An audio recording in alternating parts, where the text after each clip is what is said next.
Baik, assalamualaikum warahmatullahi wabarakatuh. Kami di sini akan mempresentasikan terkait media transmisi di mata kuliah jaringan komputer dan data. Di sini kelompok saya terdiri dari saya sendiri, Mardeo Kusuma Haji, dan Asfal Hilmi Abian, Adi Rivaldi, Nabil Putra Hidayah, Taufik Distan Nurhani, dan Muhammad Fauzan Firmansyah. Next. Untuk mind mapnya sendiri, di sini ada seperti ini. Lalu dibagi menjadi dua, yaitu berkabel dan nirkabel. Untuk berkabel, di sini ada tiga contoh, yaitu kabel twisted pair, kabel koaksial, kabel fiber optik. Untuk nirkabel, di sini ada gelombang radio, gelombang mikro, dan infrared.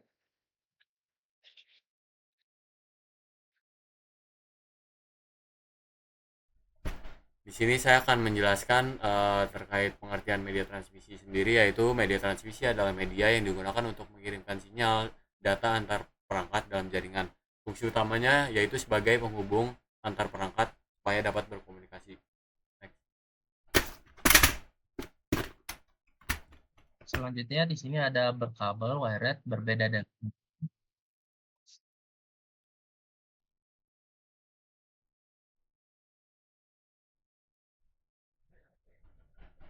selanjutnya ada yang berkabel wired. Ya, berbeda dengan wireless, berkabel yaitu menggunakan jenis kabel fisik untuk mengirimkan sinyal data. Kelebihannya unggul dalam kecepatan, kekurangannya yaitu kurang fleksibel karena terbatas oleh jarak. Lalu di sini ada jenis-jenis dari kabelnya. Yang pertama ada kabel koaksial, berfungsi sebagai media penghubung untuk mengalirkan transmisi data dari komputer satu menuju komputer lain. Lalu ada kabel fiber optik, biasanya digunakan dalam jaringan internet dengan skala besar. Lalu ada kabel twisted pair, kabel jaringan yang mana pada bagian dalamnya terdiri dari kabel-kabel berpasangan. Kabel ini mempunyai dua jenis, yaitu UTP dan STP.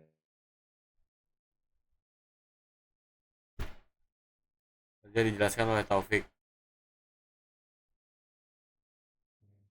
Wireless media menggunakan gelombang elektromagnetik untuk mengirim sinyal data. Kelebihannya yaitu mudah dan murah, koneksi 24 jam. Kelemahannya yaitu biaya yang mahal dan delay yang besar. Untuk jenis-jenis wireless, pertama yaitu gelombang makro satelit, sebuah stasiun gelombang mikro. Kedua yaitu gelombang mikro merupakan high end dari RF. Ketiga, infrared, koneksi nirkabel untuk perangkat mobile. Keempat, Bluetooth, koneksi tanpa kabel yang beroperasi dengan 2,4 GHz. Kelima, Wi-Fi. Keenam, WiMAX. Selanjutnya, saya akan menjelaskan tentang gelombang radio.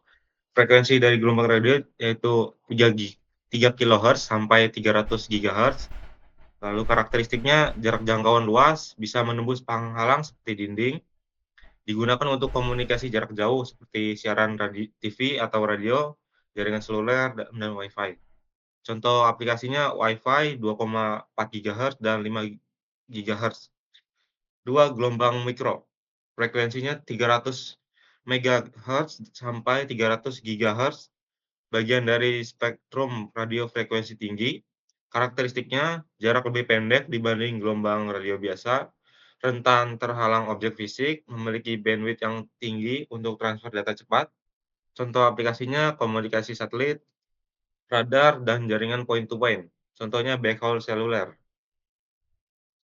Selanjutnya ada infrared, berbeda dengan gelombang radio dan gelombang mikro di karakteristik dan frekuensinya, karena di sini frekuensinya hanya di sekitar 300 sampai 400 Hz, spektrum cahaya yang tak nampak. Jarak yang sangat pendek, cuman bisa beberapa meter, membutuhkan line of sight. Tidak bisa menembus penghalang, berbeda dengan gelombang radio dan mikro, dan aman dari interferensi gelombang elektromagnetin lain.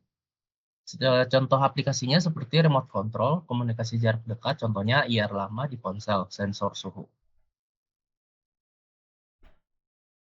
Baik, berakhirlah sudah presentasi kita kali ini. Kami sekelompok mengucapkan terima kasih. Wassalamualaikum warahmatullahi wabarakatuh.